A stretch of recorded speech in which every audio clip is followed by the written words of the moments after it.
So I thank all of you that are in the room that are listening to us, and of course, those that are going to listen to us later on, because this room is being recorded, so it's going to be available for other people to listen to. The second person that is educating us just now is Mr. Austin Isikhuemen.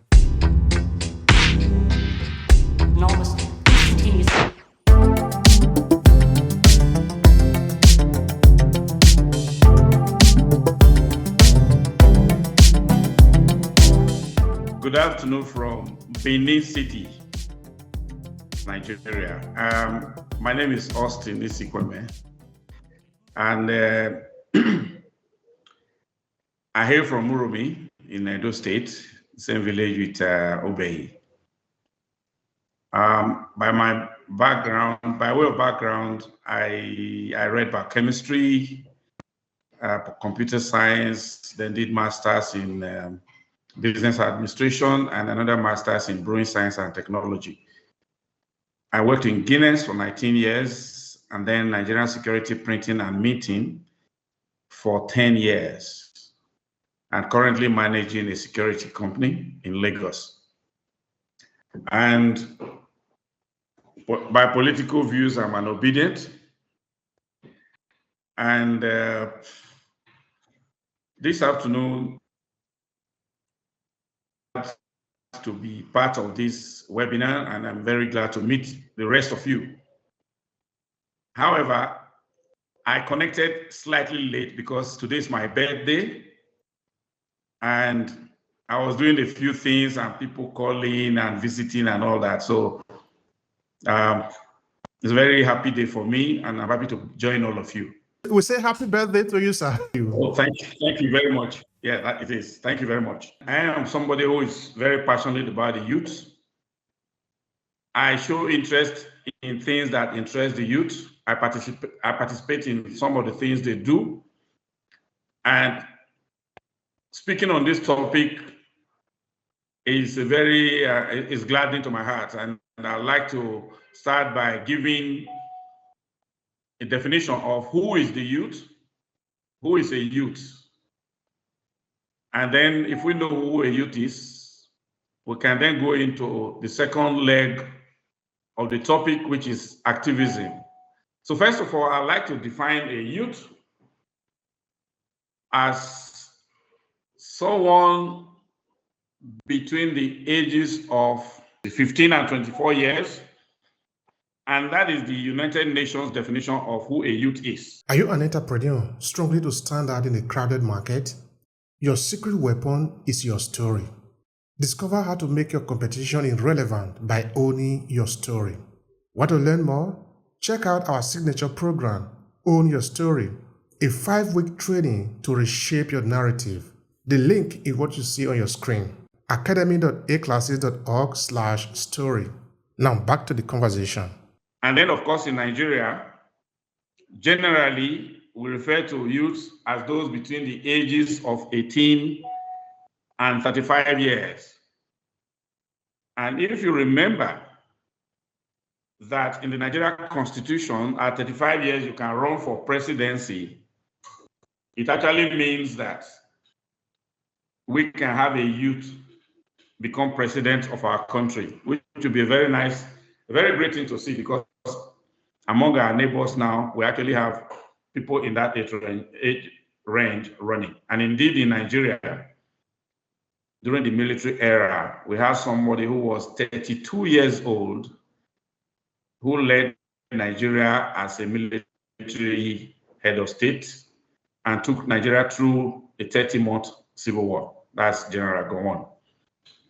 So when we say youth, you also hear, especially among the politicians, you hear of some people called youth leaders in the political parties.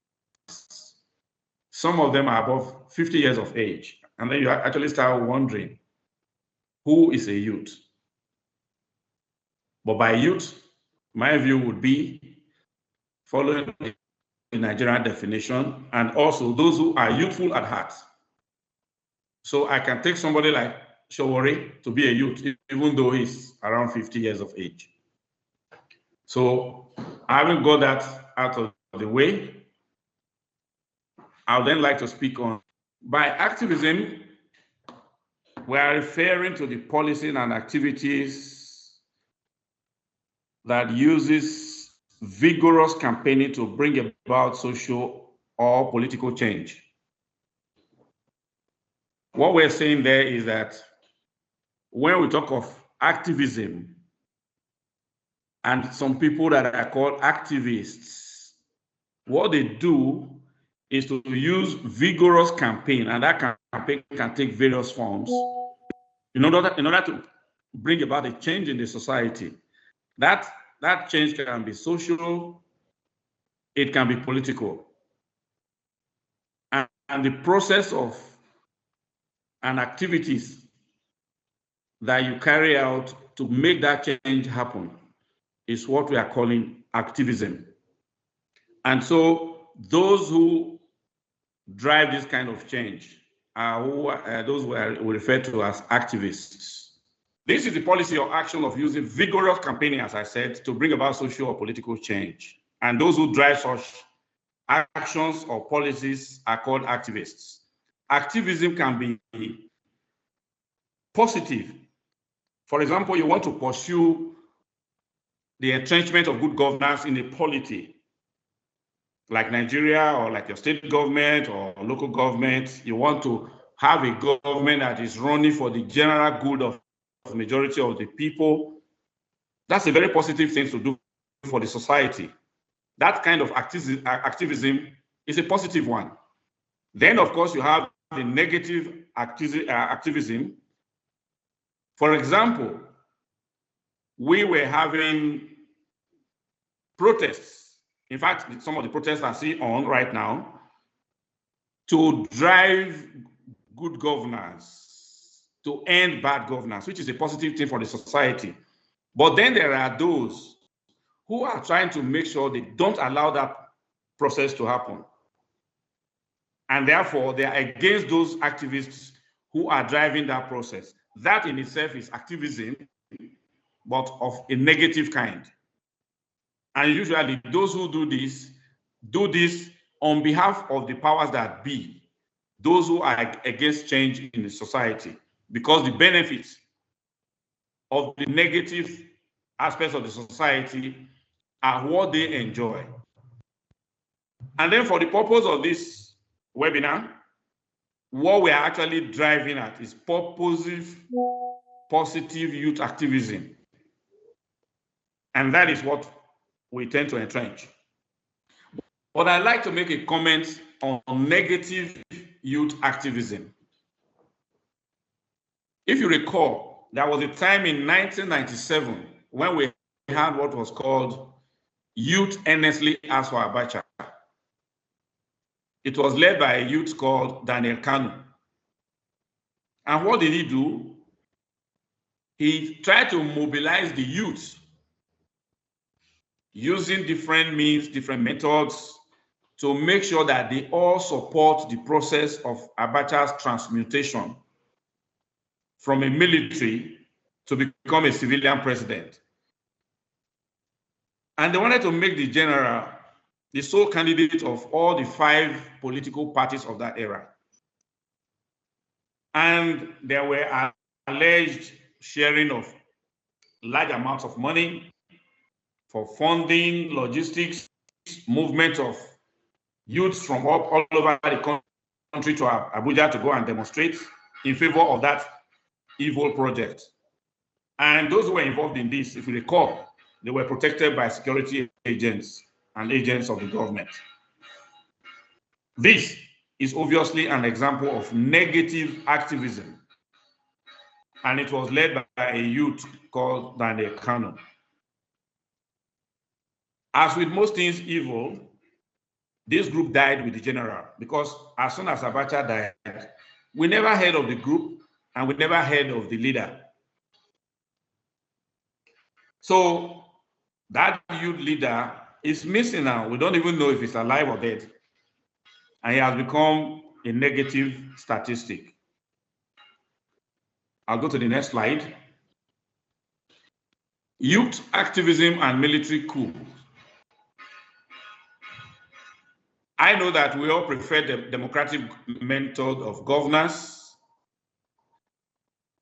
But however, in the First Republic, when that republic drifted and people felt generally that the government was going in the wrong direction, it was youth officer corps in the military that attempted to right the ship of state. We may not agree with their methodology and the outcome that we eventually had. The objectives of those young majors, those objectives were altruistic. They wanted to curb tribalism, corruption. They saw that Nigeria, because of the way we were being run, was becoming a big for nothing leader in Africa. And they thought by taking the actions they decided to take, Nigeria's position will be restored. Thank you for watching. Are you enjoying the video? Let us know in the comment section. My mission is to help professionals like you to own their story. What would I do for you, you might ask? Well, it helps you make your competition irrelevant. Want to learn more? Check out our signature program, Own Your Story, a 5-week training to reshape your narrative. The link is what you see on your screen, academy.aclasses.org/story. Now back to the conversation. That was an unconstitutional activism by the youth in the military. Because if you recall, General Gowon, who became head of state at that time, people like Joe Garba, people like T.Y. Danjuma, they were actually youths. And you will remember that somebody like T.Y. Danjuma retired from the army in 1979 at the age of 44. I'll go to the next slide. Now, contemporary youth activism. I'm trying to get close to the recent occurrences. This youth activism has taken various shapes with varying objectives and methodologies. Activism does not take one methodology. People use, if you remember somebody like Indira Gandhi, all he did was to just use peaceful protest. He wasn't marching. He would just sit down quietly pursuing his objective. And then there were others that took arms, but he never did that. And then this recent youth activism that I'm going to discuss, some of them have been very impactful, but that impact is debatable because some people will tell you it was positive, some will tell you it was negative, others will tell you it didn't even have any impact at all. A lot has been of the welfare variety. In other words, people who wanted their living conditions to be made better. This has been one of the most common on university campuses of higher institutions in Nigeria. The polytechnics, universities, colleges of education, and so on and so forth. Most of what happened there by way of activism has been driven by need to make the welfare of the students better. And then, of course, there is the economic or environmental activism, for instance, in the Niger Delta. I will dwell on this one a little bit more in a different slide. Of course, there have been some that were targeted at the changing political landscape to enhance societal well-being. Because if you change the politics, then you change how the environment looks and feels for the citizens of that society. And then, of course, among the contemporary youth activism, we have also seen some that were targeted as institutional reforms and the cry for justice and redress. I'll go to the next slide. Let's have a look at youth activism. This is mostly the activism you see within campuses and are led by students, and most of these students are in the youth age. The root cause of this, sorry about the spelling there, the root cause is R-O-O-T. The root cause of this is mostly welfare issues like high school fees, poor feeding,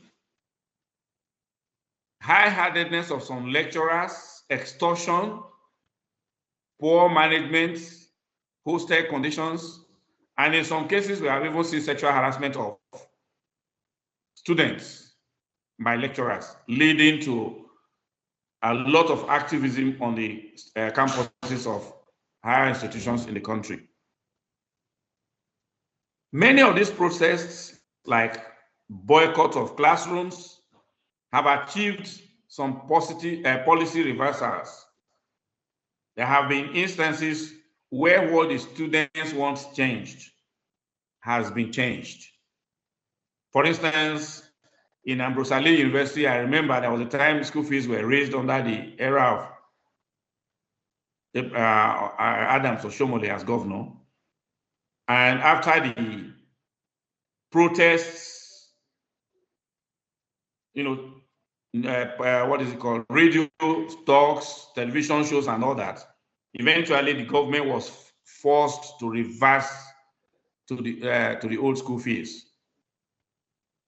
But some has led to riots, destruction of infrastructure, and those ones you, of course, consider to have been counterproductive because the infrastructure you destroy, the lecture halls, the electricity transformers, and things like that are burnt, are things that are supposed to be for the benefit of the students. Therefore, when this is done, it means that the outcome of that sort of activism is counterproductive. However, the universities and polytechnics still remain a reserve of youth activism in Nigeria. And the reason for this is not far-fetched.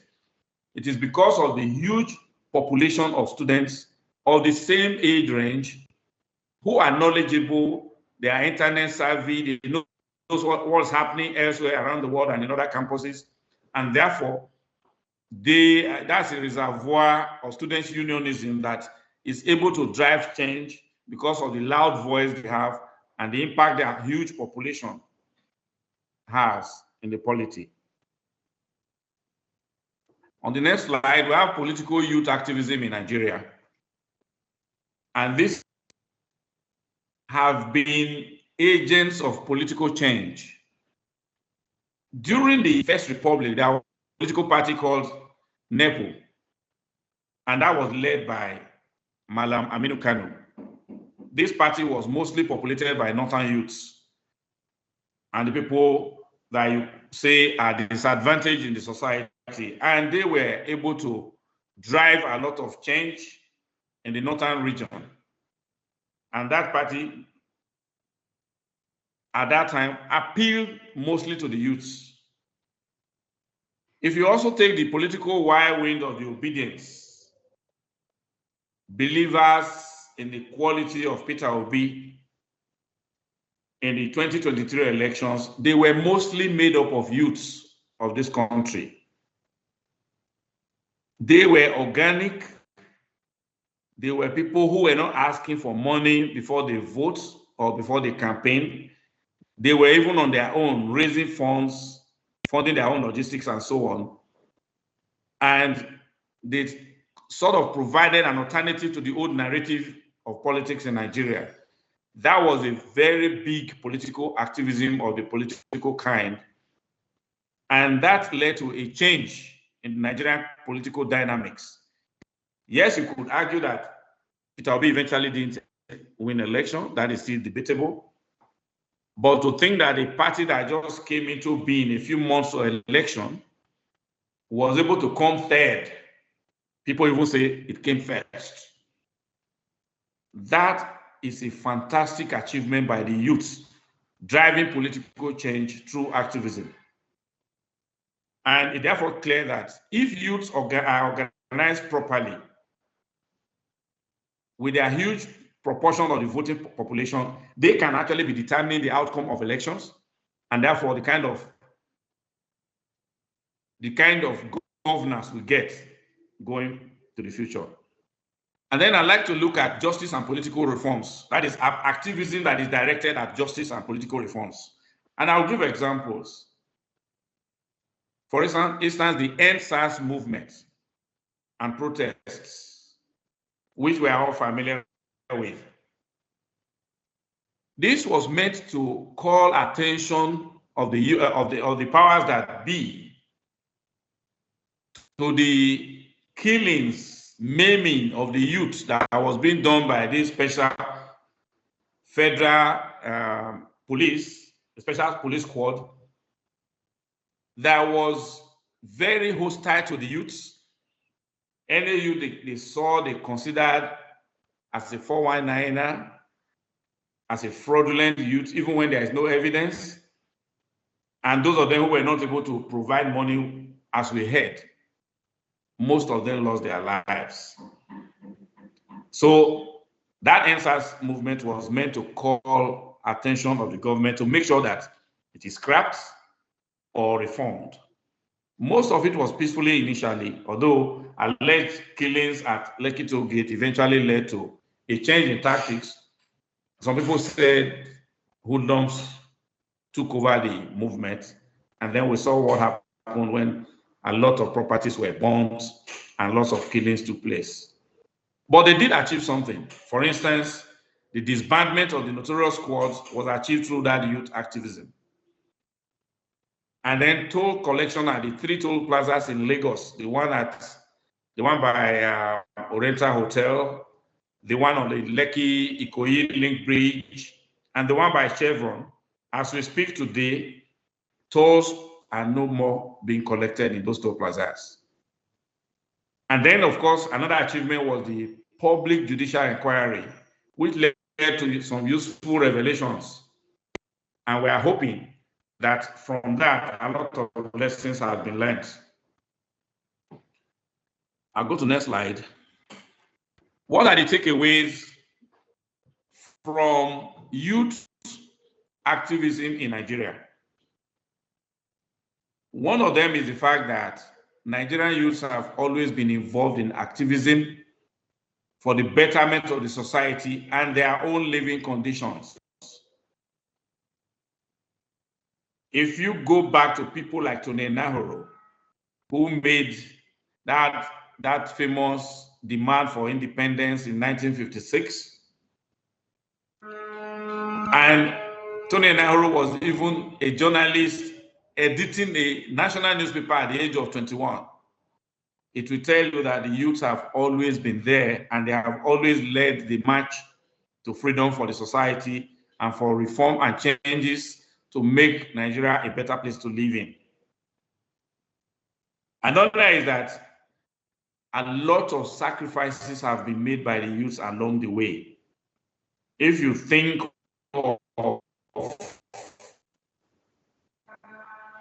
the National Youth Service was going to be established, and the riots that took place then, it was actually an activism that got to a stage where government's high-handedness came in. And today, that National Youth Service is a shadow of its former self. Find out how the orientation camps now go. Guys leave that orientation camp, they spend the first 3 months looking for somebody that will accept them to even do their national service. There are some that don't even do anything throughout that 1 year. They just collect their allowances because there's no place for them to work. So you then ask whether the activism to actually stop it then made sense, or would it have been better if we didn't have it at all? Yes, there are a lot of positives from it, but today, because of the nature of Nigeria itself, there are states to which you post children and their parents will not allow them go, because you don't want to send your child who has just graduated to an environment where he's likely to be killed or maimed. When you organize the youth well and the activism is well tailored and focused, youth activism can actually be a force for good, and it can help the transformation of our country. But that is if they are well organized and their objectives are well defined. If you look at what just happened during this end bad governance events or protests, you could see that their objectives were very clear. You could see that what they were saying, they were speaking for the society at large. However, if you look at the government response by way of the presidential speech made, where nothing new was promised, where none of their demands was assuaged, then you start wondering. If you also look at the fact that those who were mobilized to counter this genuine protest, which was an activist movement, those who were organized and funded to go against them, attack them, and make sure that the protest does not happen, they were also majority of them were youths. So it also means that within the youths, there are those who are misguided, who are money-driven, and therefore fight against the good of the society. So I would like to say that those money-driven ones who play spoiler roles need to be managed, needs to be educated, so that they can realize that it's even their future that others are fighting for. So those are the few points I can take in the little time available for this, for my own contribution. And I'd like to stop at this point so that we can save some time. And I also appeal that I might not be available for the questions and answers time because of the events planned by my family to celebrate my birthday. Thank you very much. Thank you so much, sir. We appreciate you. We appreciate the sharing and the valuable information that you share with us regarding the Nigerian youth, the power that they represent, which unfortunately we are not yet leveraging enough. In fact, of the opinion that we should have more of the Nigerian youth in the Nigerian politics, because they shouldn't just be the owner of the future, they should also be the owner of today, because we need a lot of energy in our politics. Anyway, unfortunately, you will not be able to respond to some of the questions I put down for you, but it's okay, we understand. Today is your birthday. For even taking the time to be here with us, we appreciate that. That is highly appreciated. Thank you so much, sir. Enormous